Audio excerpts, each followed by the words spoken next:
Hey guys, this is Bumblebee85 coming at you again with another video review. Finally, back into the realm of Diamond Select Nightmare Before Christmas figures. Now, I've done some reviews on the past two series of these Nightmare Before Christmas figures. They're up, you can go back and check those out. But this is series 3, and it's just in time for Halloween. And I've been picking them up just like before at my local comic book store, Freakshow Comics.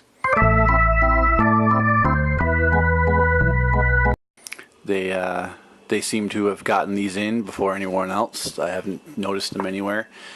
So again, I have all three, and I'll be doing a review of each one each week leading up to Halloween. So it's perfect that these have come out.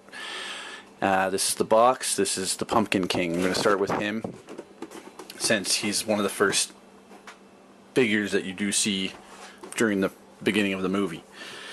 Now, these are the collector's edition versions that they come with a piece to build the town square here, and you can build this fountain. And these are the other figures that are coming out with here.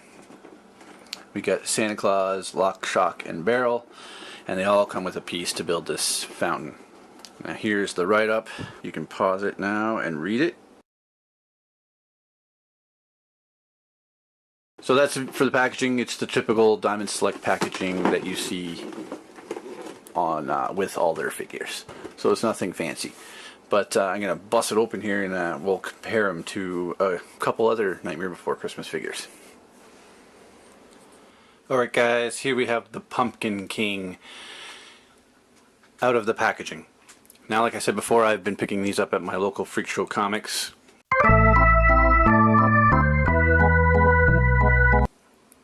And they hook me up whenever these come out, no questions asked. So if you're looking for a set of these, check these guys out.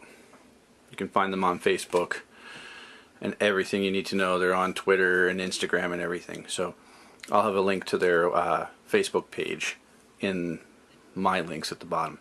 So check them out. They're here, located in Ontario, Canada, Niagara Falls. So if you're in the area, definitely check them out. Anyway, on to the accessories. Now, he does come with this piece here, which is a piece that at the beginning of the movie, the Pumpkin King, he's on fire, jumps into a fountain with this thing here spewing this green liquid. It's just a hard plastic. He does have a piece of tail articulation here. But other than that, the wings are a little soft, the horns are a little soft. The tail is a little soft, but I'm afraid to even move this and have it snap off. Diamond Select, these are a little fragile, so and I'll get on with more information about that with the Pumpkin King. So that's his accessory. You have to get, I'm guessing, a few other characters, and each character should come with a piece, and we'll find out as we move along, because previous builds we've gotten 2 pieces. This is 2 pieces, and this would be on the bottom of the fountain, but there's still a fountain piece that this attaches to, and possibly 2 more base plates. Don't know. They haven't confirmed anything with what's coming with what. So anyway, that's that. Then he comes with this torch, where he actually lights himself on fire at the beginning of the movie. A nice clear orange plastic where it gets darker. You can see the orange plastic here. It shines nicely in the light. It's darker on the bottom, clearer on top. And then it goes onto this torch piece here. It looks like a flaming piece. I don't know. It's a stick, brown molded knobs there. And this just sits on top for whatever reason. I'm not sure why. But that's his accessory, and good luck getting that held in his hand. His fingers are just so soft that, and the torch itself is so heavy that there's no real way for him to even hold the torch. Kind of pointless, I guess.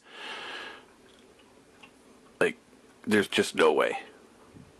you have to definitely take that piece off. Maybe that's why they did it, so that you could at least get it in his hand, maybe. So that's the torch. Let's take a closer look at the Pumpkin King himself. Here's a quick little 360. Now, with this being October 8th or 9th or 10th, whenever I get this up, we only got a couple more. We got about 3 or so more weeks before Halloween actually hits. So I'm liking how these are coming out around Halloween. It's getting me in the spirit a little bit more. Now, he does come with this black stand, which most of the previous series figures have come with, because they are so spindly and weak jointed. They did give us these stands, which do help tremendously. And there's several joints within the stand itself, and it just plugs into this black base here at the bottom. And then there's just a hole in the back of his peg, or there's just a hole in the back of him where all these previous releases can be changed. You can take these apart and you can change the height and the distance and the tubes all. So you can take some out and add some more. If you have other releases, you can add more in case you need him to stand. And for the most part, they do their job. But again, they are just as fragile as some of the joints that he has. So moving on to the figure himself. Just unplugs in the back. There's a peg hole. Get rid of that for now.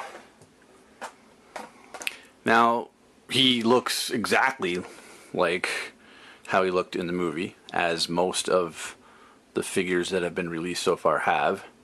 It was a claymation type movie, right? So it's not hard to get the sculpt from these guys to look pretty spot on. And he's got a nice head there, open mouth with black painted in behind, the eyes, the jack-o'-lantern for a head.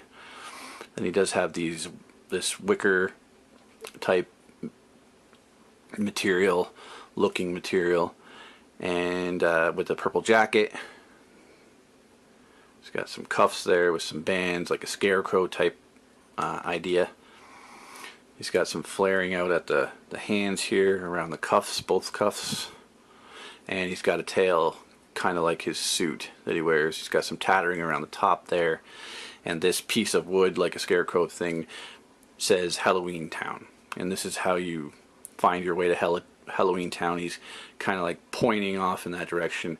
He spins around at the beginning of the movie, and off in the distance is Halloween Town. Now, like previous Jack Skellington's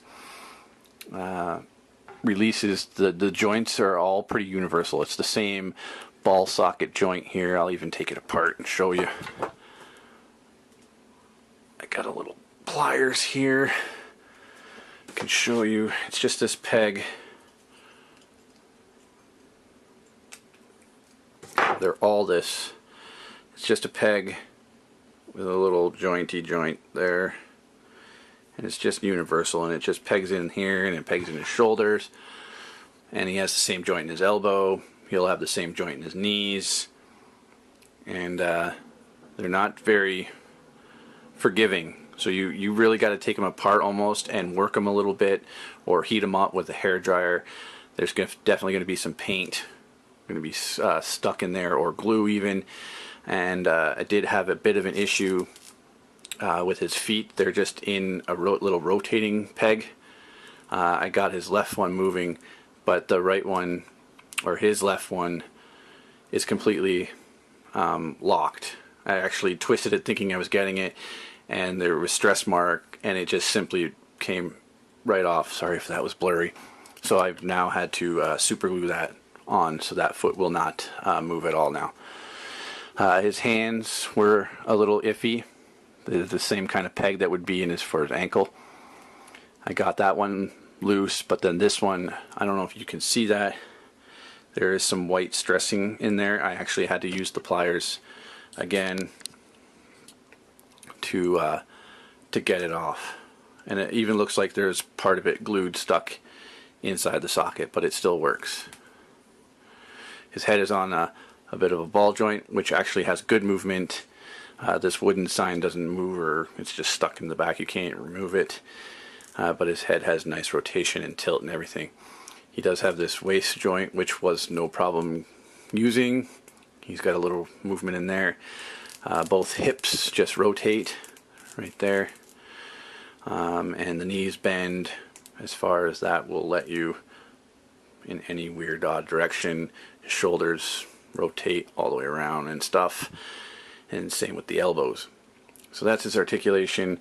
Your best bet with these guys is to get them in a pose and pretty much just leave them there using that black stand. You're not going to get a crazy dynamic pose out of these guys. They do have nice spindly arms and stuff where you can, you can get a good range of movement, but having them look natural in any way is not going to work without that, without using that black stand. Pretty much necessary.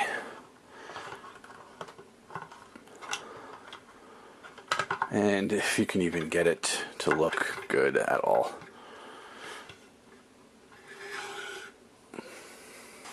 Let me show them off with a few other figures.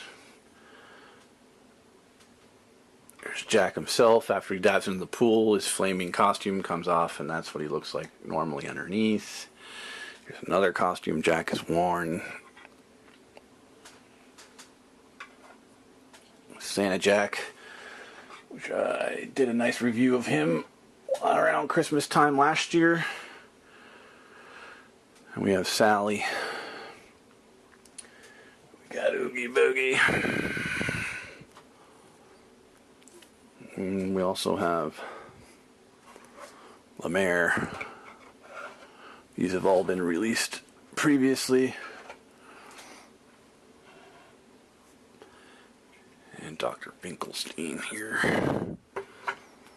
But this is everybody that's been released so far. I do have Lock, Shock, and Barrel. They'll be the ones I review next, and then obviously Santa Claus. Getting closer to Christmas. So that's the order I'm going to do them in. Just be careful with the joints. That's really my only complaint with any of these figures is the joints and the display pieces that they come with, the build a town square or other bits that they don't really show you how to connect anything. Maybe the instructions are in a future release, I don't know. They don't really give you any kind of instruction on how to put them together, or even how to use the accessories or pieces that they do come with. That's the one thing Diamond Select doesn't really give you any information. But that's them. I enjoy the sculpts, and that's pretty much why I'm getting them. And they will get obviously displayed around each Halloween. So that is my review of the Pumpkin King. Stay tuned for the rest of the series. This is Bumblebee85 saying, enjoy the play.